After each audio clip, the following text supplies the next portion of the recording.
कैसे लग रही हूँ मैं? बहुत ही खूबसूरत। प्यार करते हो मुझसे? हाँ शादी करोगे मुझसे? बिल्कुल। तो फिर चलें? यस।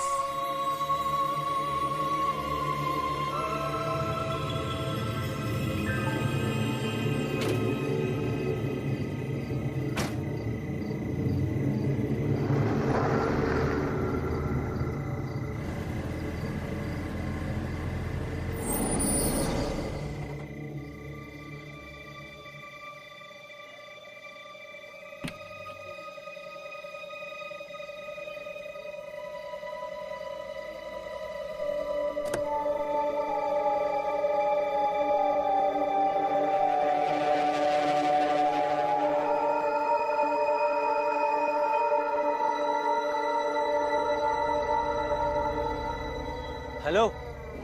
अरे कौन हो भाई? किससे बातें कर रहे हो यार? तुझे दिख नहीं रहा मैं किससे बात कर रहा हूँ? अरे पर यहाँ तो कोई दिखाई नहीं दे रहा। अरे तुम कर क्या रहे हो भाई? निकल। अपना काम अरे करना। चल। अरे मैं पूछता हूँ, अरे कौन हो भाई? अरे मैं पूछता हूँ। अरे अपना चल चल। अरे यार चल।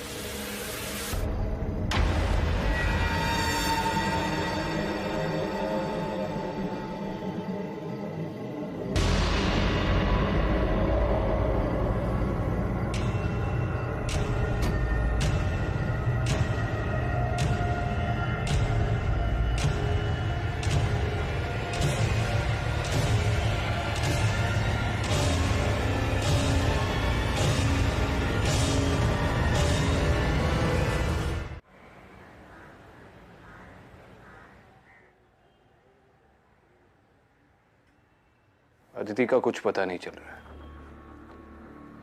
जोशी ने अपने पूरे कॉन्टैक्ट्स लगा दिए लेकिन उसका कोई सुराग ही नहीं मिल रहा है।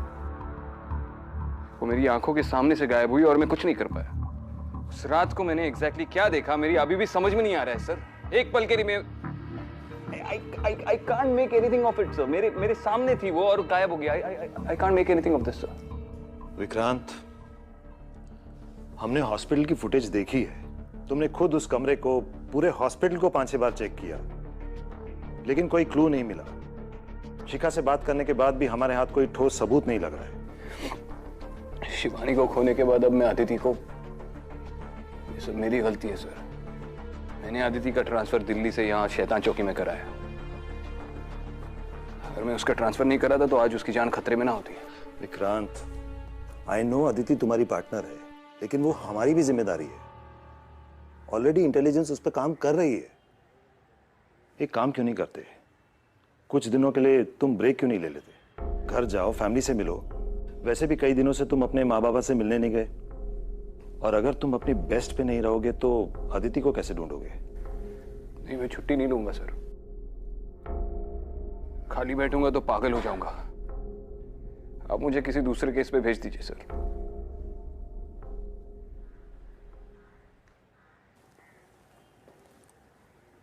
ठीक है, अगर ऐसी ही बात है तो एक केस आया है जिस पे आज से ही तुम काम शुरू कर सकते हो। वाशी स्टेशन के एसआई माल्या इस केस पे तुम्हारा साथ देंगे। तुम उनसे मिलके इस केस के सारे डिटेल्स ले लो। गुड। जी सर। Thank you sir.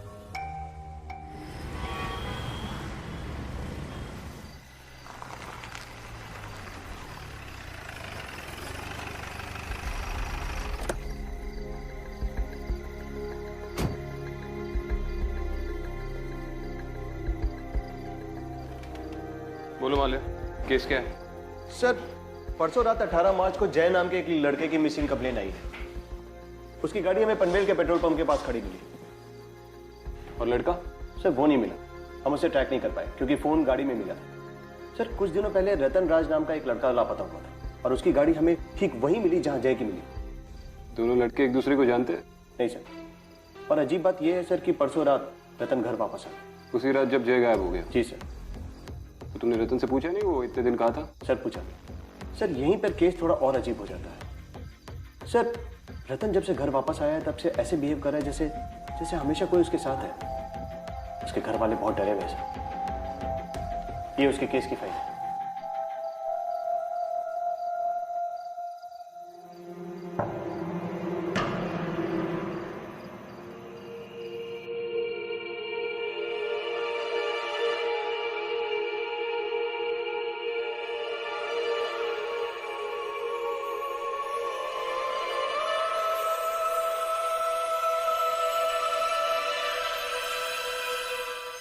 माँ तू ये क्या कर रही है?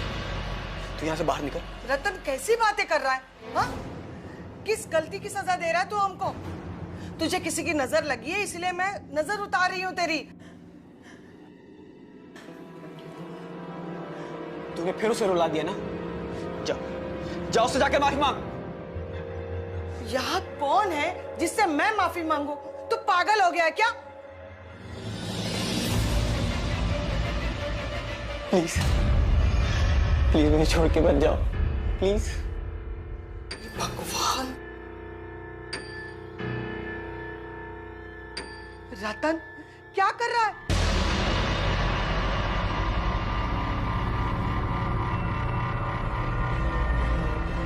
माँ तू यहाँ से बाहर निकल। क्या कर रहा है? तू यहाँ से बाहर निकल।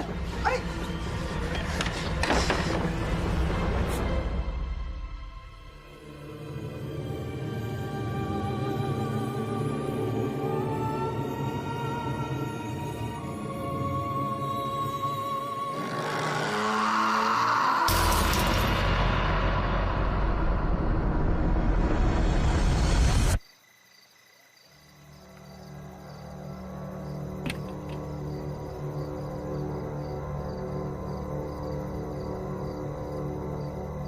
माले तुम्हें कोई बदबू आ रही है?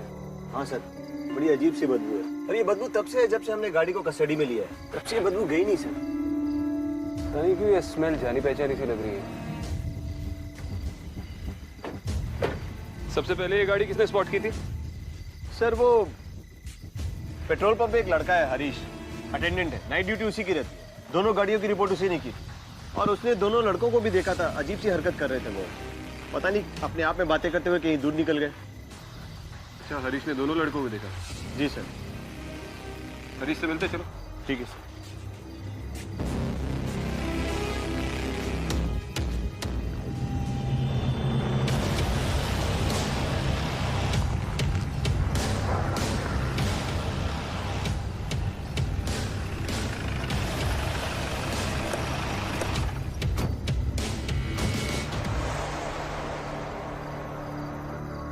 सर यही हरीश है। 18 तारीख की रात को ये लड़का यहाँ पे आया था?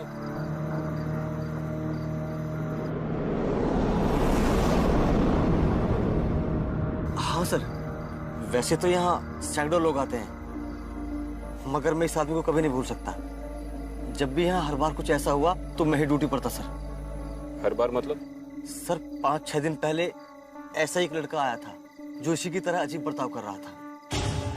माले, सर तो दूसरा लड़का ये था? हाँ सर। इन दोनों लड़कों के बारे में जो कुछ भी याद है बता दो। सर दोनों जब पेट्रोल पंप पर आते तो ठीक लगते थे, और यहाँ से निकलने के बाद ना जाने उनके साथ कुछ अजीब होता था। चलती गाड़ी रोक देते थे और ना जाने किससे बातें करते थे, और फिर गाड़ी से उतरकर कहीं चले जाते थे सर। उन लड़कों के अजीब बर्ताव को देखकर उनके पास जाने से मुझे डर लगता था। और मेरी माँ कहती थी सर कि कोई चुड़ैल है जो रात में सफेद कपड़े पहनकर और हाथ में बच्चा लेकर रात भर घूमती है और से लड़कों को अपने वश में कर लेती है। कहीं ये सब कुछ ऐसा हुआ तो सर? मैंने पूछा तुमसे तुम्हारी माँ क्या कहती थी? कुछ लगेगा तो बुलाएंगे। ठीक सर। मान ले सिर्फ 18 तारीख की नहीं, पूरे हफ्ते की सीसीटीवी फुटेज निकलवाओ। Okay sir. जाओ मैनेजर से बात करो। ओके।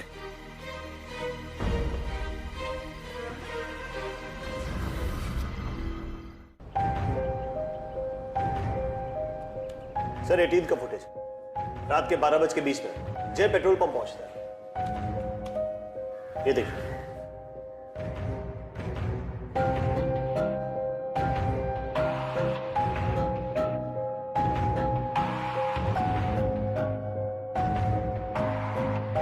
ये नशे में लग रहा है।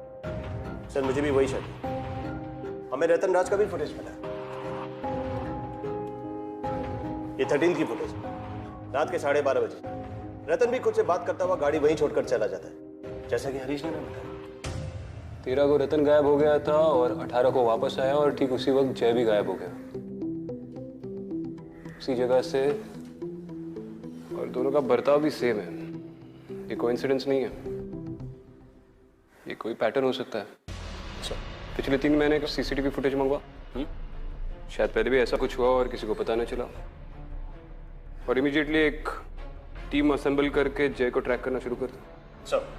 मैं रतन को मिलके आता हूँ। सर।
फिर से वही बदबू? हाँ, बहुत बदबू आ रही है।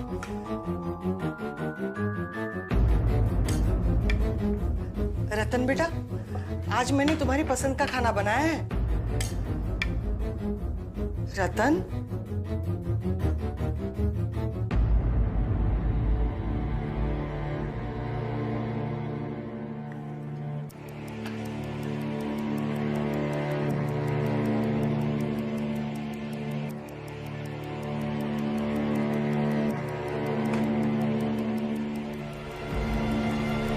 इसकी प्लेट में खाना कौन डालेगा?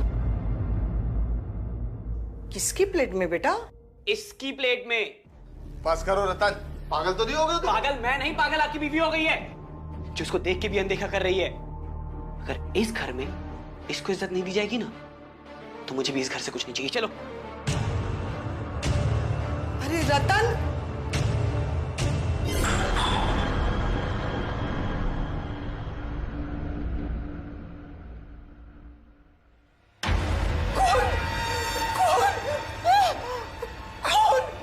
क्या हुआ? वो देखिए ना, खून। कहाँ कहाँ है खून? गाली तो है। अरे देखिए ना, खून है। लगता कोई आया। मैं देखता हूँ।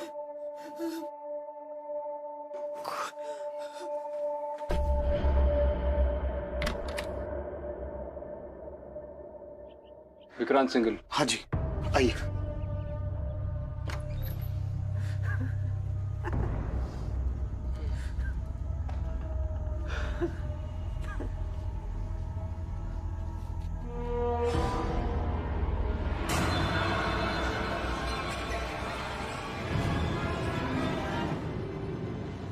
रतन, मैं विक्रांत सिंघल, एसीपी।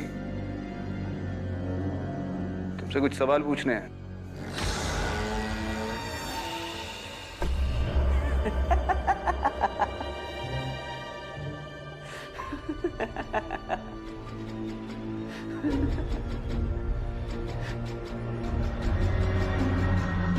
सर, जब से रतन घर वापस आया है तब से ये अजीब सी स्मेल आ रही है। हमने सारे कमरे, कबर्ड सब चेक किए। ये अजीब सी स्मेल वही आती है जहां रतन होता है। बाहर चलकर बात करें, मेरा सिर पकड़ रहा है। आइए।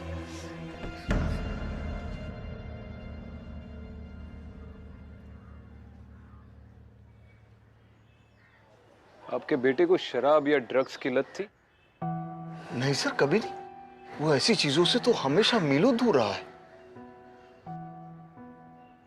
घर आने के बाद उसने बताया वो इतने दिन कहाँ था, किसके साथ था? नहीं सर, हमने पूछने की बहुत कोशिश की लेकिन उसने कुछ बताया ही नहीं। अचानक हंसने लगता है, अजीब सी हरकतें करने लगता है। हम बहुत परेशान हो गए। हमारे बेटे को क्या हुआ है?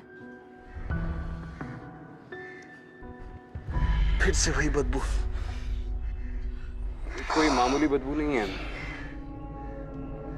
कुछ महीने पहले हमें डॉकयार्ड एरिया में एक छोटे बच्चे की लाश मिली थी। लाश पूरी तरह से सड़ी हुई थी। ये उसी तरीके की बदबू है।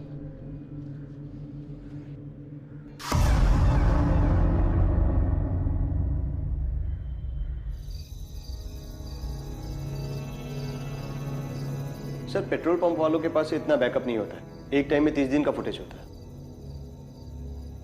ठीक है। हेलो। ओके सर, खबर मिली है कि जय घर वापस आ गया है और वो वैसे ही रिएक्ट कर रहा है जैसे रतन कर रहा था। आज 23 तारीख है ना? Yes sir. 13 को रतन गायब हुआ था और 18 को वापस आया, और उसी दिन जय गायब हुआ जो अब 23 को वापस आ गया। पैटर्न ऑब्जर्व कर रहे हो? Yes sir.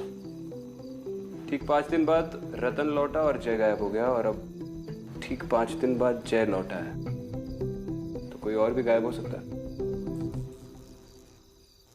सर मैं देखता हूँ।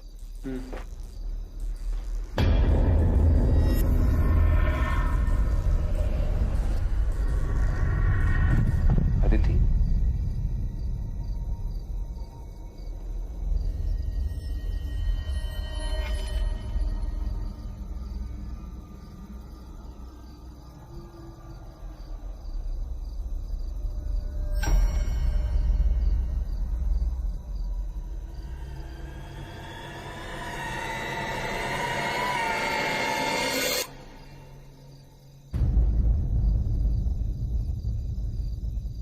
सर सर अब ठीक है? सर एक बात करनी थी। वो पनवेल पेट्रोल पंप के पास मेरे कुछ दोस्त रहते हैं, मैंने उनसे बात की। उनका कहना है कि वो आधी रात के बाद पेट्रोल पंप की तरफ नहीं जाते हैं, तेंदुए के डर से नहीं, बट भूत प्रेत के डर से। सर मैं वही कह रहा हूँ जो मेरे दोस्त ने कहा। उसका कहना है कि आधी रात के बाद उसने वहाँ पे एक लड़की देखी है, मोहिनी। उसे देख के उसे बुखार हो गया था सर। वो लड़की खूबसूरत थी, उसके लंबे घने बाल थे, सुरीली आवाज में गाती थी, और उसके बदन से फूलों की खुशबू आती थी। पता नहीं हमें क्यों बदबू आ रही है। हाँ सर, पर ये सब आपको कैसे पता? अरे इस मोहिनी के बारे में स्कूल में काफी कुछ पढ़ा था, काफी सारी फिल्मों में भी इसका जिक्र है। एक काम करते हैं, पहले इंसानों को इन्वेस्टिगेट करते हैं। अगर उस इन्वेस्टिगेशन ने दम तोड़ दिया तो फिर भूतों की फाइलें खोलेंगे। गाड़ी निकलवाओ, उस पेट्रोल पंप का एक चक्कर लगा दे। सर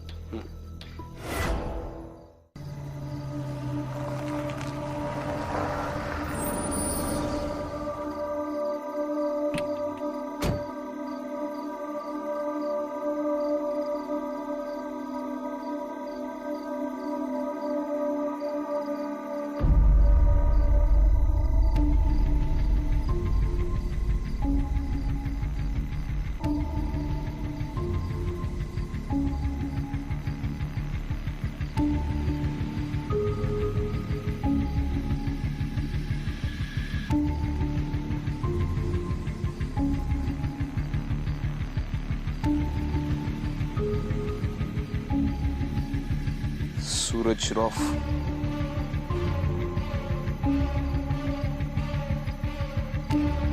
अंदर चेक करते हैं।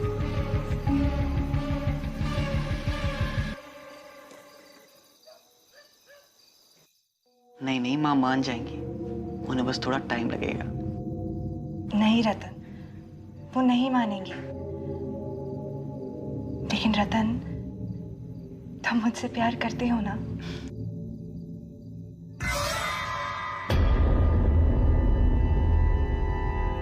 What? मैं ये नहीं कर सकता। तुम ये नहीं कर सकते। तुम मुझसे प्यार नहीं करते। करता हूँ ना, करता हूँ। करते हो ना? तो लो, साबित करो। मैं साबित करूंगा, मैं साबित करूंगा।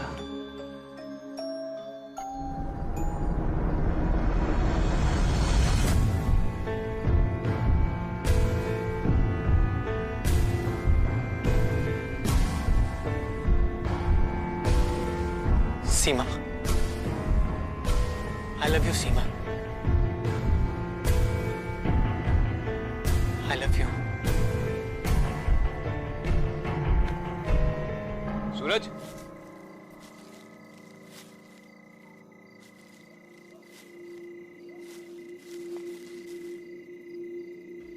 सीमा, मैं तुम्हारे बिना नहीं रह सकता Seema. I love you. Seema. Arya. Sir. तो भाई किससे बात कर रहा तू? अरे कौन है? किससे बात कर रहा है? सूरज, वो हमें अलग करना चाहते हैं सूरज। अरे किससे बात कर रहा है? सूरज, तुम मुझे छोड़ोगे तो नहीं? अरे भाई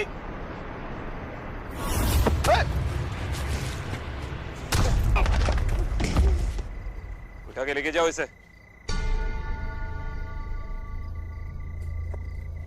बेटा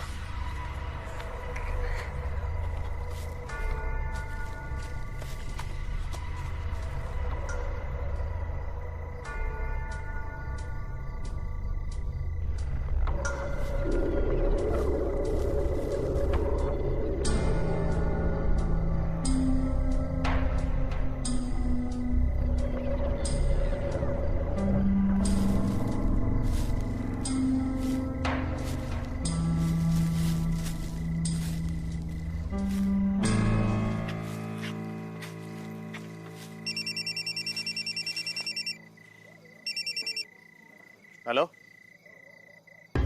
ओके सर, खबर आई है कि रतन और रतन की माँ की मौत हो गई। लाश उनके घर पे मिली है। हमें वहीं पहुंचना होगा।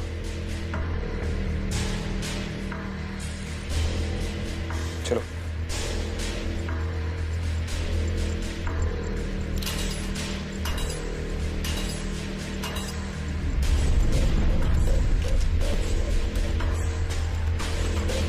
I'm sorry, sir.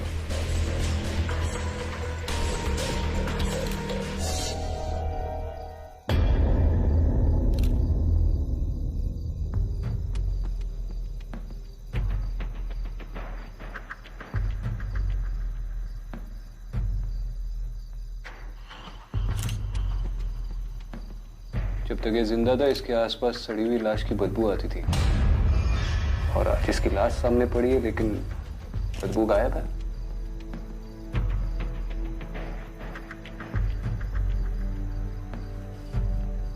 Arya, sir.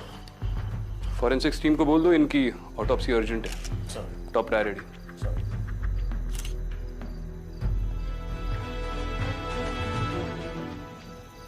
अब बचता है सिर्फ जय। अगर ये कोई पैटर्न है तो जय की फैमिली को इमीडिएटली वार्न करना पड़ेगा। सर।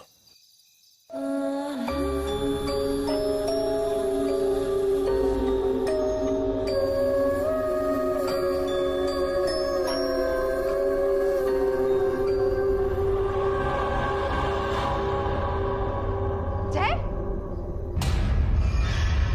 क्या कर रहा है तू? और कैसे स्मेल आ रही है? माँ, तुम्हारी बहू को गहने पहना रहा हूँ। माँ, कहाँ है वो? मेरे सामने तो है बैठी है। माँ, जय, मुझे कुछ नजर नहीं आ रहा है। तू ये सब बंद कर दे अभी के अभी। माँ तुम बाहर जाओ। देख, माँ तुम बाहर जाओ। सुन जय, समझने की कोशिश कर। माँ तुम बाहर जाओ। माँ तुम बाहर जाओ। जय, तुम बाहर जाओ। मेरी बात तो सुन। तुम बाहर जाओ।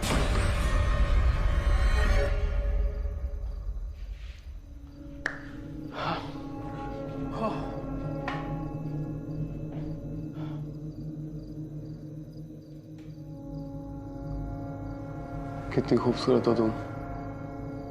मन तो कर रहा तुमसे अभी शादी कर लूं मैं। ये तो मैं भी चाहती हूँ जय, लेकिन तुम्हारी माँ वो कभी नहीं मानेगी। मानेंगी ना, माँ मान जाएंगी। और जय, अगर तुम्हें मेरे और तुम्हारी माँ के बीच चुनना पड़े तो तुम किसे चुनोगे?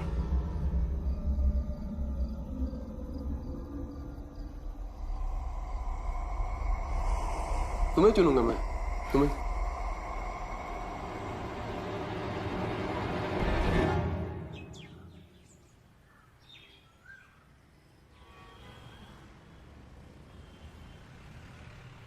सर, जिस दिन रतन लौटा उसी दिन जय गायब हो गया। और फिर ठीक 5 दिन बाद जब जय लौटा तभी सूरज उस जंगल में घुस गया। और उसी दिन रतन ने अपनी माँ को कत्ल करके खुद को भी मार दिया। इस पूरे केस में एक वियर्ड सा पैटर्न है सर, लेकिन कोई फिजिकल एविडेंस हाथ नहीं लगा। ये सारे लड़के एक ही उम्र के हैं और किसी इमेजिनरी लड़की को देखते हैं। इस वक्त आ गया है सर कि मैं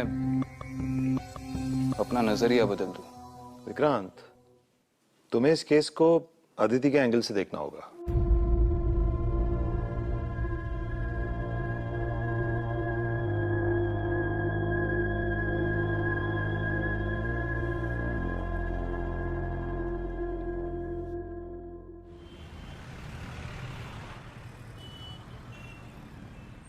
मिसेस रोड़े, जय ने आपको बताया वो किससे बात करते रहता है? कुछ नहीं बताया। मैंने कई बार पूछा, कुछ भी नहीं बताता है। अजीब सी हरकतें करता रहता है। कल तो उसने हद कर दी। मेरी सारी ज्वेलरी लेकर अपने कमरे में चला गया और पता नहीं किससे बातें कर रहा था और किस लड़की को वो सारी ज्वेलरी देने की कोशिश कर रहा था। मुझे तो बहुत डर लग रहा था। पता नहीं उसके साथ ये सब क्या हो रहा है। लड़की को दे रहा था? जी। उसने कोई नाम लिया? नाम? हाँ, कोई नाम तो ले रहा था। हाँ, सीमा नाम ले रहा था वो।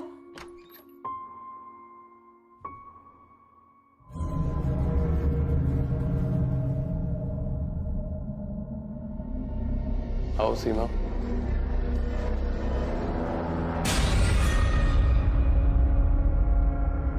कम।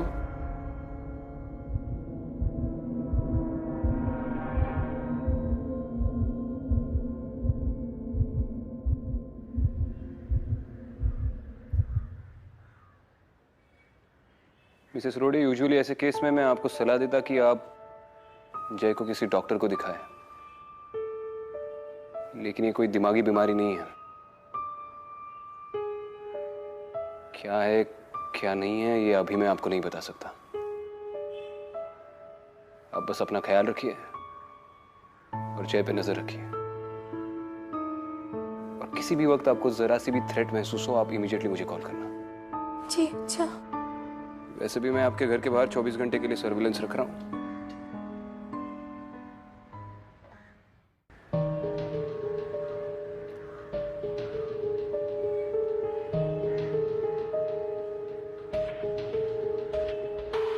तीनों लड़के हैं, तीनों की उम्र तकरीबन 25 और 28 के बीच। और तीनों को माने सर? तीनों अपनी गाड़ी उस पेट्रोल पंप के पास छोड़कर 5 दिन के लिए उसी जगह पे छुपे हुए थे। सूरज और जय को लग रहा है कि उनके साथ कोई सीमा नाम की लड़की है। इसका मतलब रतन खुद से बातें नहीं कर रहा था, हैल्यूसिनेट कर रहा था। इस एरिया की पिछले कुछ सालों में रिपोर्ट की गई सारी केस फाइल्स निकालो जिसमें सीमा या नाम मेंशन किया हो। सर। सारी case files, accidents, missing persons report, murder case, rape victims, सब कुछ। सर।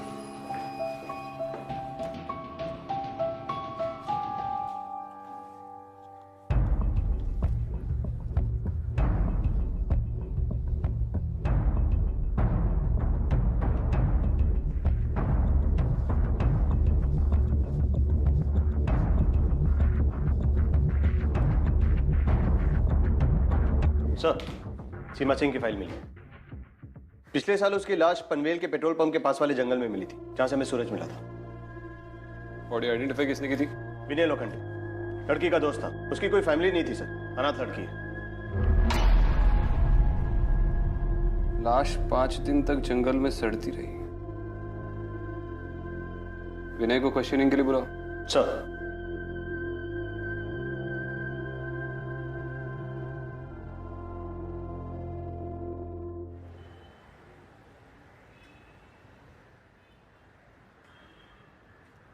ये विनय की मां है।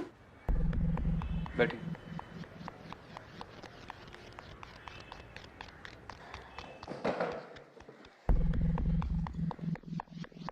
आप लोग मेरे बेटे विनय को क्यों ढूंढ रहे हो? मैं विक्रांत सिंघल, एसीपी। विनय से उसकी दोस्त सीमा के बारे में बात करनी थी।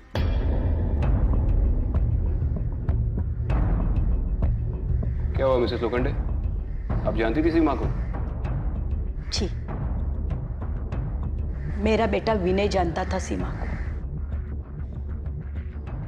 दोनों एक दूसरे से प्यार करते थे। विनय एक बार सीमा को घर लेके आया था, शादी करना चाहते थे, लेकिन मैं खिलाफ थी उस शादी के। मैंने कह दिया ना, तुम्हारी शादी सीमा से कभी नहीं हो सकती। मगर माँ, मैं उससे बहुत प्यार करता हूँ। बेटी, सीमा हमारी कम्युनिटी की लड़की नहीं है। ऊपर से उसके माँ बाप भी गुजर चुके हैं, और सीमा है ना बहुत ज्यादा मॉडर्न लड़की है। और मुझे कैसी बहू चाहिए? एकदम सीधी सादी। माँ, मेरी बात का यकीन कीजिए, सीमा बहुत अच्छी लड़की है, और मुझे उससे अच्छी लड़की मिल ही नहीं सकती माँ। देख बेटा, शादी सूरत देख के नहीं है, सीरत देख के की जाती है। और सीमा तुम्हारे लिए सही लड़की नहीं है। नहीं माँ।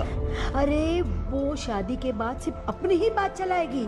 सीमा जैसी लड़की है ना, अपना घर, अपने पति पे ज्यादा ध्यान नहीं देगी, अपने कपड़े पे, अपने गहनों पे ज्यादा ध्यान देती है। माँ, वो ऐसी नहीं है माँ। देख विनय, मैंने फैसला कर दिया है, तुम्हारी शादी सीमा से कभी नहीं हो सकती। और अगर तुमने मेरी बात नहीं मानी ना, तो ठीक नहीं होगा। विनय ने मेरे कहने पे सीमा से रिश्ता तोड़ दिया था। कुछ 2 महीने बाद सीमा घर से भाग गई थी। पुलिस ढूंढ रहे थे सीमा को। तो मैंने विनय से पूछा, सीमा कहाँ है? तब उसने बताया, सीमा अब इस दुनिया में नहीं रही। दोनों खुदकुशी करने गए थे। सीमा ने जहर पी लिया, लेकिन विनय घबरा गया, भाग गया वहां से।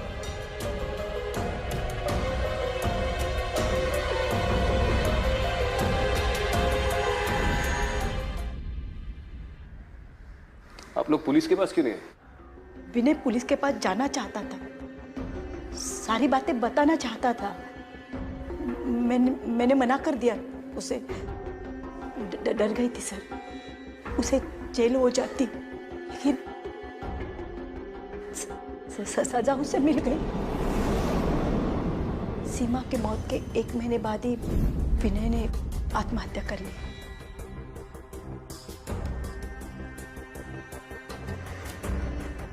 सारी गलती मेरी थी सर, सजा मिली मुझे। मेरा इकलौता बेटा था, छीन गया मुझसे, मिली सजा।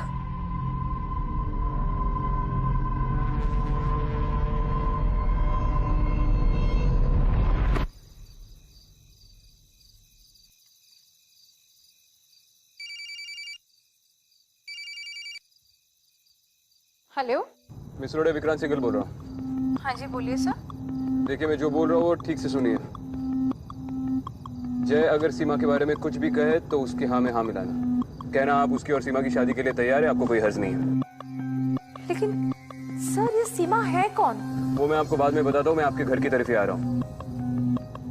और याद रहे, सीमा के बारे में एक भी बुरा शब्द नहीं निकालना। ठीक है।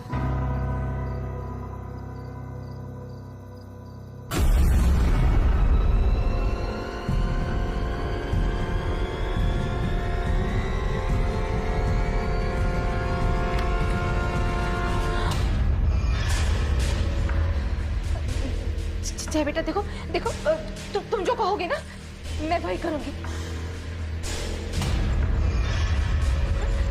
तुम सीमा से शादी करना चाहते हो ना, तो हो जाएगी तुम्हारी शादी। मैं करा दूंगी बेटा, मैं खुद करा दूंगी तुम्हारी शादी। हाँ? देखा, माँ शादी के लिए मान गई। मेरा बच्चा, तो चिंता मत कर बेटा, मैं तुम दोनों साथ में रहना, मैं करा दूंगी तुम्हारी शादी।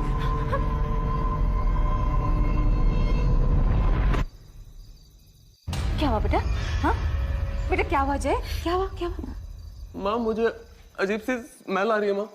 सब ठीक हो जाएगा, कुछ नहीं होगा, सब ठीक हो जाएगा बेटा, सब ठीक हो जाएगा।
मुझे देखकर खुश तो हो ना तुम?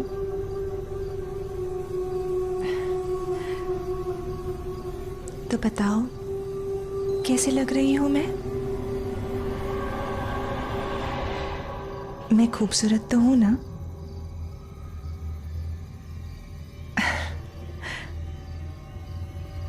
मेरे साथ चलोगे?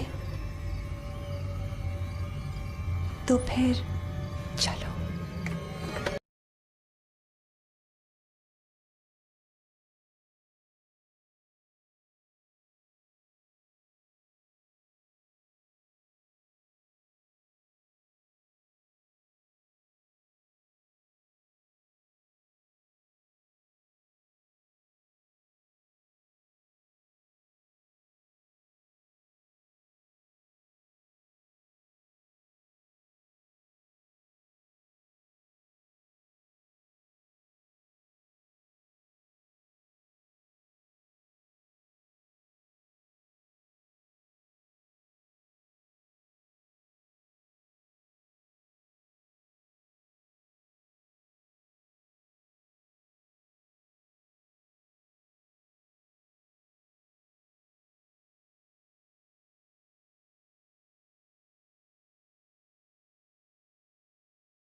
विक्रांत, उसके साथ मत जाओ।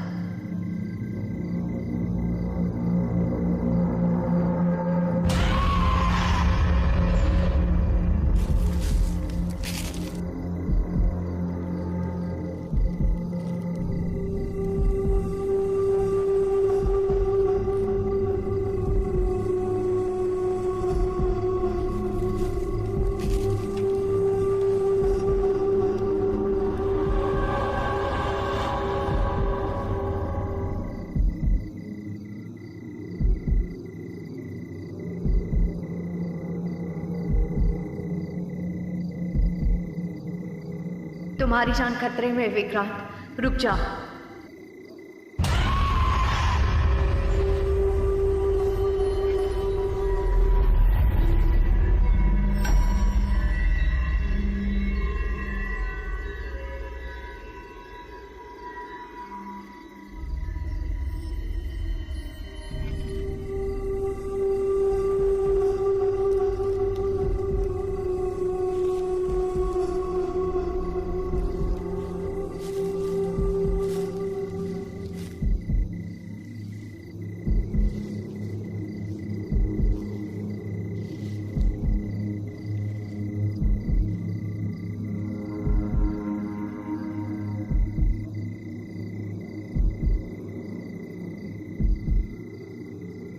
तुम्हारी जान को खतरा है, विक्रांत, रुक जाओ।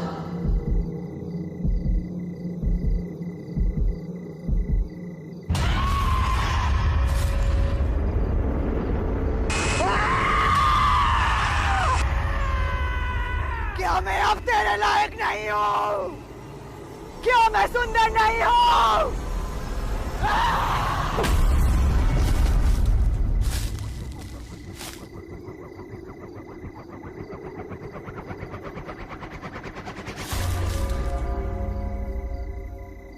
सीमा,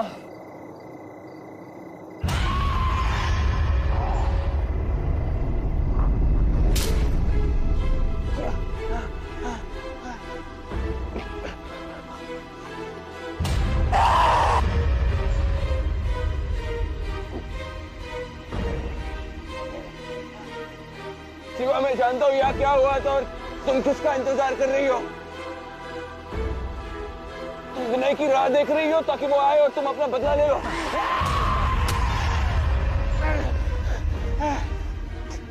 विनय नहीं आएगा सीमा, विनय नहीं आएगा, वो इस दुनिया में नहीं रहा।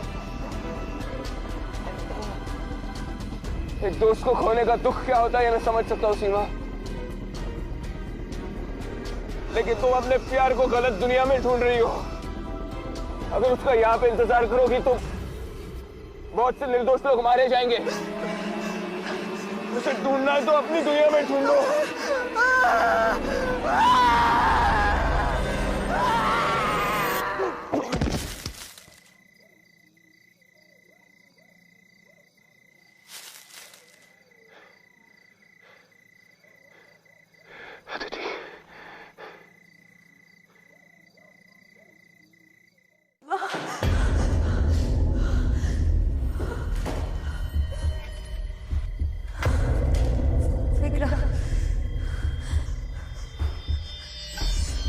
विक्रम,